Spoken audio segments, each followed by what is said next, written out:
আজকের গল্প রবীন্দ্রনাথ ঠাকুরের গুপ্তধন। অমাবস্যার নিশীথ রাত্রি। মৃত্যুঞ্জয় তান্ত্রিক মতে তাহাদের বহুকালের গৃহদেবতা জয়কালীর পূজায় বসেছে।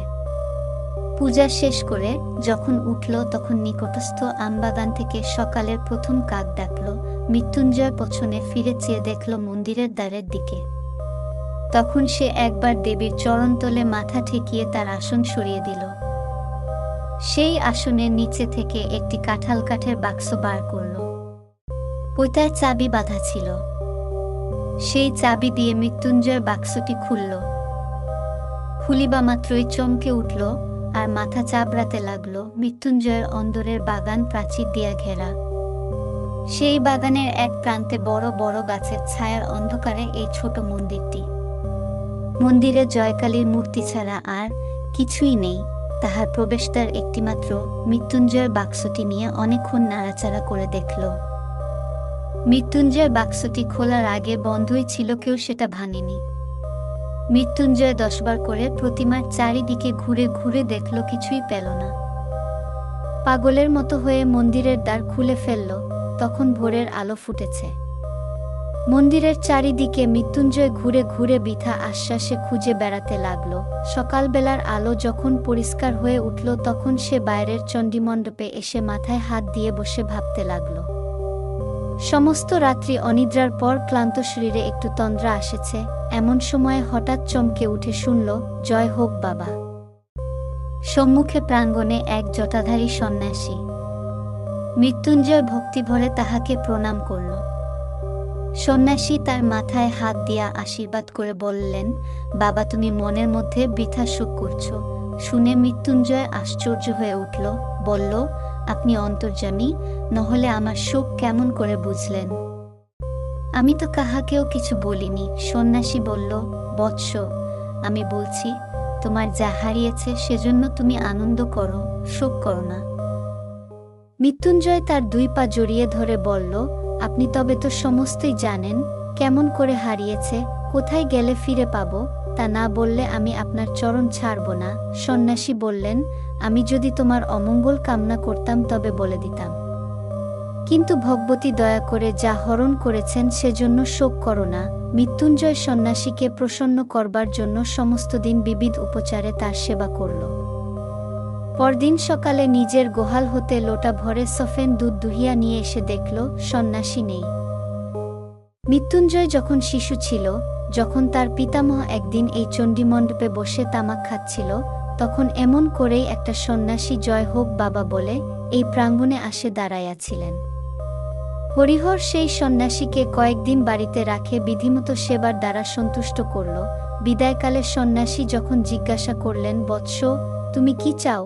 হরিহর বলল, বাবা যদি সন্তুষ্ট হয়ে থাকেন তবে আমার অবস্থাটা একবার শুনুন। এককালে এই গ্রামে আমরা সকলের চেয়ে বর্ধিষ্ণু ছিলাম। আমার প্রপিতামহ দূর থেকে কুলীন আনিয়ে তার এক কন্যার বিবাহ দিয়েছিলেন। তাহার সেই দরিদ্র বংশ আমাদেরকে ফাঁকি দিয়ে আজ এই গ্রামে বড়লোক হয়ে উঠেছে। আমাদের এখন অবস্থা ভালো নয়, কাজেই এদের অহংকার সহ্য করা যায় না। আর কি করিলে আবার আমাদের বংশ বড় হয়ে উঠিবে সেই উপায় বলে দিন, সেই আশীর্বাদ করুন।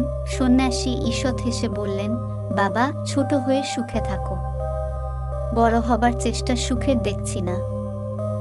কিন্তু হরিহর তবু ছাড়ল না। বংশকে বড় করবার জন্য সে সমস্ত স্বীকার করতে রাজি আছে। তখন সন্ন্যাসী তাহার ঝুলি থেকে কাপড়ে মোড়া একটি তুলট কাগজের লেখা বার করলেন। কাগজখানি দীর্ঘ, কোষ্ঠীপত্রের মতো গুটানো। সন্ন্যাসী সেটি মেজের উপর খুলে ধরলেন। হরিহর দেখল, তাহাতে নানা প্রকার চক্রে নানা সাংকেতিক চিহ্ন আঁকা, আর সকলের নিচে একটি প্রকাণ্ড ছড়া লেখা আছে। তাহার আরম্ভটা এইরূপ, পায়ে ধরে সাধা, রা নাহি দেয় রাধা, শেষে দিল রা, পাগল ছাড়পা, তেঁতুল বটের কোলে, দক্ষিণে যাও চলে, ঈশান কোণে ঈশানী, কহে দিলাম নিশানি, ইত্যাদি। হরিহর বলল, বাবা কিছুই তো বুঝলাম না। সন্ন্যাসী বললেন, কাছে রেখে দাও, দেবীর পূজা করো, তাহার প্রসাদে তোমার বংশে কেউ না কেউ এই লেখা বুঝতে পারবে। তখন সে এমন ঐশ্বর্য পাবে জগতে যার তুলনা নেই। হরিহর মিনতি করে বলল, বাবা কি বুঝিয়ে দিবেন না?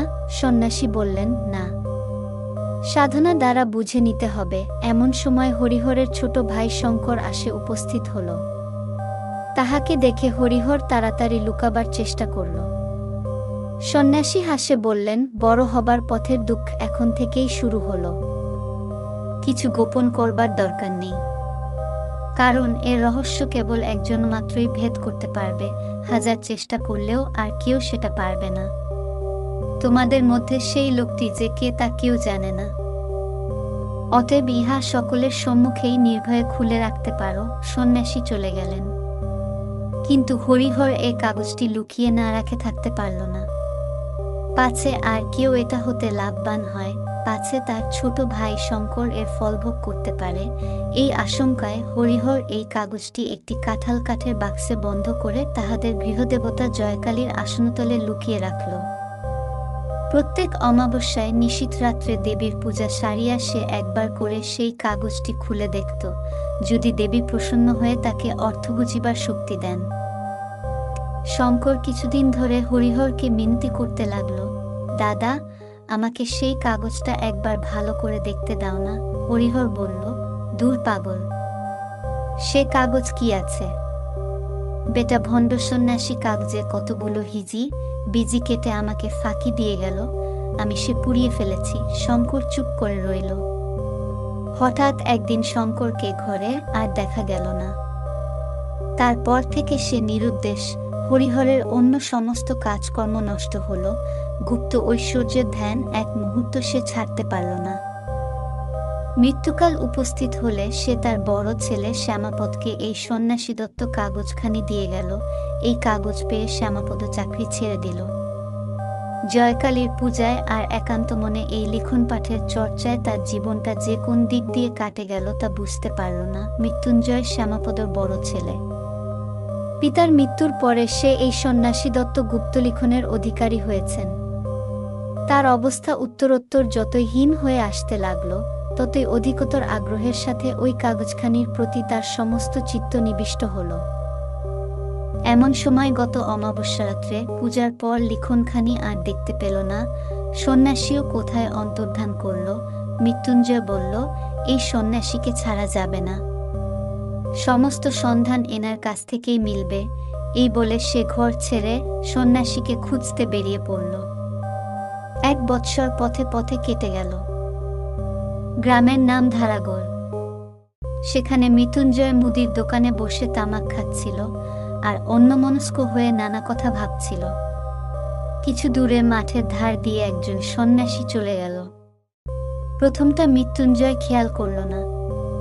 একটু পরে হঠাৎ তার মনে হলো, যে লোকটা চলে গেল এই তো সেই সন্ন্যাসী। তাড়াতাড়ি হুকাটি রাখে মুদিকে সচকিত করে এক দৌড়ে সে দোকান থেকে বেরিয়ে গেল।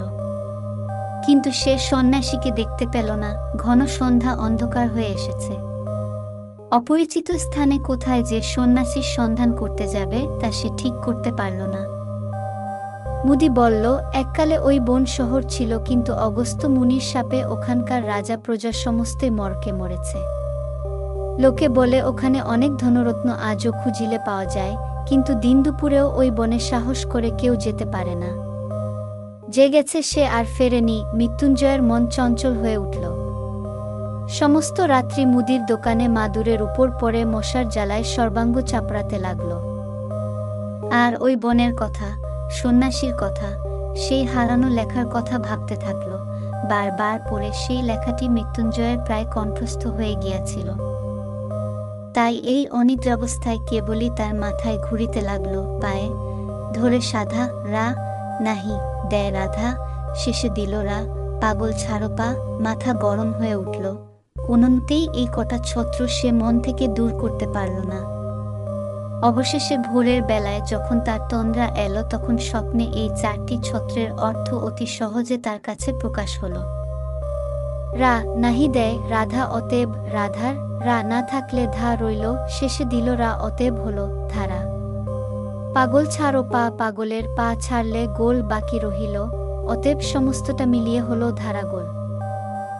এ জায়গাটার নাম তো ধারাগলি বটে। স্বপ্ন ভাঙে মৃত্যুঞ্জয় লাফিয়ে উঠল। সমস্ত দিন বনের মধ্যে ঘুরে সন্ধ্যাবেলায় বহু কষ্টে পথ খুঁজে অনাহারে মৃতপ্রায় অবস্থায় মৃত্যুঞ্জয় গ্রামে ফিরল। পরদিন চাদরে চিরা বেঁধে পুনরায় সে বনের মধ্যে যাত্রা করল। অপরাহ্নে একটা দিঘির ধারে আসিয়া উপস্থিত হল। দিঘির মাঝখানটা পরিষ্কার জল, আর পাড়ের গায়ে গায়ে চারিদিকে পথ আর কুমুদের বন। পাথরে বাঁধানো ঘাট ভাঙে চুরে পড়েছে। সেখানে জলে চিরা ভিজিয়ে খেয়ে দিঘির চারিদিক প্রদক্ষিণ করে দেখতে লাগল। দিঘির পশ্চিম পাড়ির প্রান্তে হঠাৎ মৃত্যুঞ্জয় থমকে দাঁড়াল। দেখল একটা তেঁতুল গাছকে বেষ্টন করে প্রকাণ্ড বটগাছ উঠেছে। তৎক্ষণাৎ তার মনে পড়ল, তেঁতুল বটের কোলে দক্ষিণে যাও চলে। দক্ষিণে কিছু দূর যেতেই ঘন জঙ্গলের মধ্যে এসে পড়ল। সেখানে বেত ঝাড় ভেদ করে চলা একেবারে অসাধ্য। যা হোক, মৃত্যুঞ্জয় ঠিক করল এই গাছটাকে কোনো মতে হারালে চলবে না। এই গাছের কাছে ফিরে আসবার সময় গাছের অন্তরাল দিয়ে অদূরে একটা মন্দিরের চূড়া দেখা গেল। সেই দিক লক্ষ্য করে মৃত্যুঞ্জয় এক ভাঙা মন্দিরের কাছে আসে উপস্থিত হল। দেখল নিকটে একটা চুল্লি, পোড়া কাঠ আর ছাই পড়ে আছে। অতি সাবধানে মৃত্যুঞ্জয় ভগ্নোদ্বার মন্দিরের মধ্যে উঁকি মারল। সেখানে কোনো লোক নেই, প্রতিমা নেই, কেবল একটি কম্বল, কমণ্ডলু আর গেরুয়া উত্তরীয় পড়ে আছে। তখন সন্ধ্যা আসন্ন হয়ে এসেছে। গ্রাম বহু দূরে, অন্ধকার বনের মধ্যে পথ সন্ধান করে যেতে পারবে কিনা। তাই এই মন্দিরে মনুষ্যের বসতি লক্ষণ দেখে মৃত্যুঞ্জয় খুশি হল। মন্দির থেকে একটি বৃহৎ খণ্ড ভেঙে দ্বারের কাছে পড়েছিল। সেই পাথরের উপরে বসে নতশিরে ভাবতে ভাবতে মৃত্যুঞ্জয় হঠাৎ পাথরের গায়ে কি যেন লেখা দেখতে পেল। ঝুঁকে পড়ে দেখল একটি চক্র আঁকা, তার মধ্যে কতক স্পষ্ট, কতক লুপ্তপ্রায় ভাবে নিম্নলিখিত সাংকেতিক অক্ষর লেখা আছে। এই চক্রটি মৃত্যুঞ্জয়ের সুপরিচিত। কত অমাবস্যারাত্রে পূজাগৃহে সুগন্ধ ধূপের ধূমে ঘৃত দীপালোকে তুলট কাগজে অঙ্কিত এই চক্রচিহ্নের উপরে ঝুঁকে পড়ে রহস্যভেদ করবার জন্য একাগ্রমনে সে চিন্তা করেছে। আজ অভীষ্ট সিদ্ধির অত্যন্ত সন্নিকটে এসে তার সর্বাঙ্গ যেন কাঁপতে লাগল। পাছে তীরে এসে তরি ডুবে, পাছে সামান্য একটা ভুলে তার সমস্ত নষ্ট হয়ে যায়, পাছে সেই সন্ন্যাসী পূর্বে এসে সমস্ত উদ্ধার করে নিয়ে গিয়ে থাকে। এই আশঙ্কায় তার বুকের মধ্যে তোলপাড় করতে লাগল। এখন যে তার কি কর্তব্য তা সে ভাবে পেল না। তার মনে হলো সে হয়তো ঐশ্বর্য ভাণ্ডারের ঠিক উপরেই বসে আছে, অথচ কিছুই জানতে পারছে না। বসে বসে সে কালীনাম জপ করিতে লাগল। সন্ধ্যার অন্ধকার নিবিড় হয়ে আসলো। ঝিল্লির ধ্বনিতে বনভূমি মুখর হয়ে উঠল। এমন সময় কিছু দূরে ঘন বনের মধ্যে অগ্নির দীপ্তি দেখা গেল।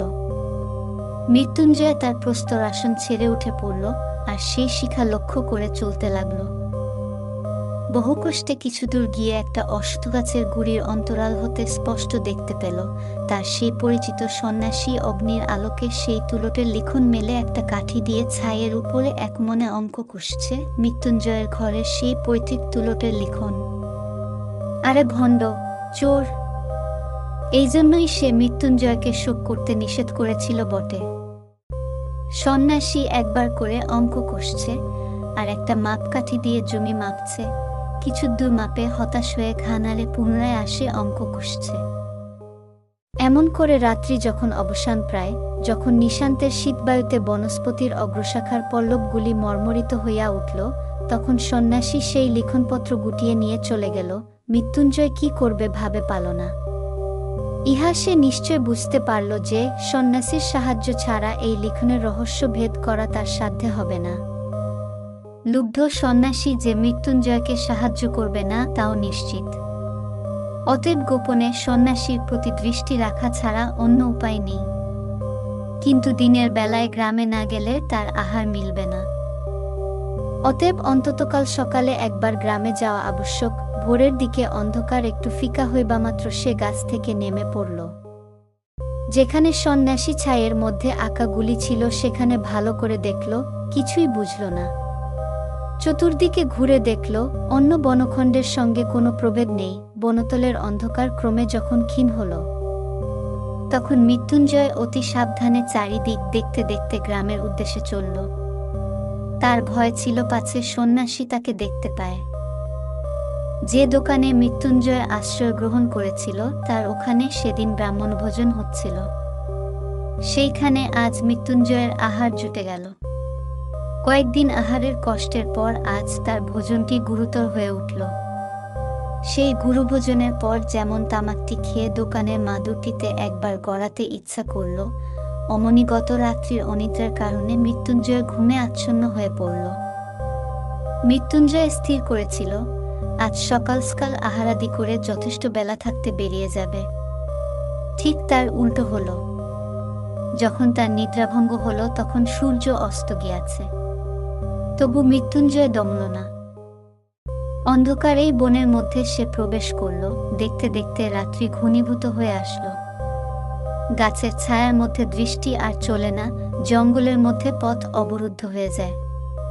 মৃত্যুঞ্জয় যে কোন দিকে কোথায় যাচ্ছে তা কিছুই ঠাহর পেল না। রাত্রি যখন অবসান হলো তখন দেখল সমস্ত রাত্রি সে বনের প্রান্তে একই জায়গায় ঘুরে ঘুরে বেরিয়েছে। কাকের দল কাকা শব্দে গ্রামের দিকে উড়ল। এই শব্দ মৃত্যুঞ্জয়ের কানে ব্যঙ্গপূর্ণ ধিক্কার বাক্যের মতো শোনাল। গণনায় বারংবার ভুল আর সেই ভুল সংশোধন করতে করতে অবশেষে সন্ন্যাসী সুড়ঙ্গের পথ আবিষ্কার করেছেন। সুড়ঙ্গের মধ্যে মশাল নিয়ে তিনি প্রবেশ করলেন। বাঁধানো ভিত্তির গায়ে শাতলা পড়েছে, মাঝে মাঝে এক এক জায়গায় জল চুইয়া পড়ছে। স্থানে স্থানে কতকগুলা ভেগ গায়ে গায়ে স্তূপাকার হইয়া নিদ্রা দিতেছে। এই পিছল পথ দিয়ে কিছু দূর যেতেই সন্ন্যাসী দেখলেন সম্মুখে দেয়াল উঠেছে, পথ অবরুদ্ধ। কিছুই বুঝতে পারলেন না। দেয়ালের সর্বত্র লৌহদণ্ড দিয়ে সবলে আঘাত করে দেখলেন। কোথাও ফাঁকা আওয়াজ দিচ্ছে না, কোথাও রন্ধ্র নেই। এই পথটার যে এখানেই শেষ তা নিঃসন্দেহ। আবার সেই কাগজ খুলে মাথায় হাত দিয়ে বসে ভাবতে লাগলেন।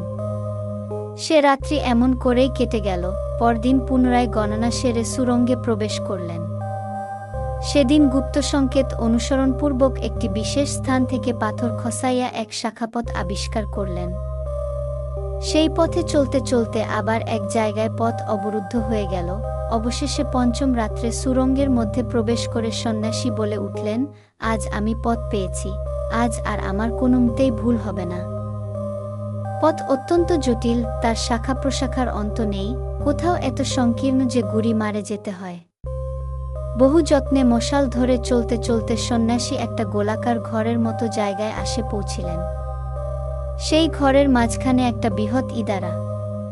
মশালের আলোকে সন্ন্যাসী তার তল দেখতে পেল না। ঘরের ছাদ থেকে একটা মোটা প্রকাণ্ড লৌহশৃঙ্খল ইদারার মধ্যে নেমে গেছে।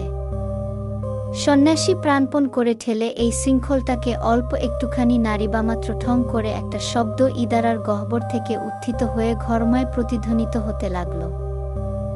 যেমন বলা অমনি সেই ঘরের ভাঙা ভিত্তি হইতে একটা পাথর গড়িয়ে পড়ল, আর সেই সঙ্গে আরও একটি কি সচেতন পদার্থ ধপ করে পড়ে চিৎকার করে উঠল। সন্ন্যাসী এই অকস্মাৎ শব্দে চমকিয়া উঠিতেই তাহার হাত থেকে মশাল পড়ে নিভে গেল। সন্ন্যাসী জিজ্ঞাসা করিলেন, তুমি কে? কোনো উত্তর পেল না। তখন অন্ধকারে হাতড়াইতে গিয়া তাহার হাতে একটি মানুষের দেহে ঠেকল। তাহাকে নাড়া দিয়া জিজ্ঞাসা করিলেন, কে তুমি? কোনো উত্তর পেলেন না। লোকটা অচেতন হয়ে গেছে। তখন চকমকি ঠুকিয়া ঠুকিয়া সন্ন্যাসী অনেক কষ্টে মশাল ধরালেন। ইতিমধ্যে সেই লোকটাও সংজ্ঞাপ্রাপ্ত হল, আর উঠবার চেষ্টা করে বেদনায় আর্তনাদ করে উঠিল। সন্ন্যাসী কহিলেন, এ কি মৃত্যুঞ্জয় যে? তোমার এ মতি হলো কেন? মৃত্যুঞ্জয় বলল, বাবা, মাপ করো। ভগবান আমাকে শাস্তি দিয়াছেন। তোমাকে পাথর ছুঁড়ে মারিতে গিয়ে সামলাতে পারিনি, পিছলে পাথর শুদ্ধ আমি পড়ে গেছি। পাটা নিশ্চয় ভাঙিয়া গেছে।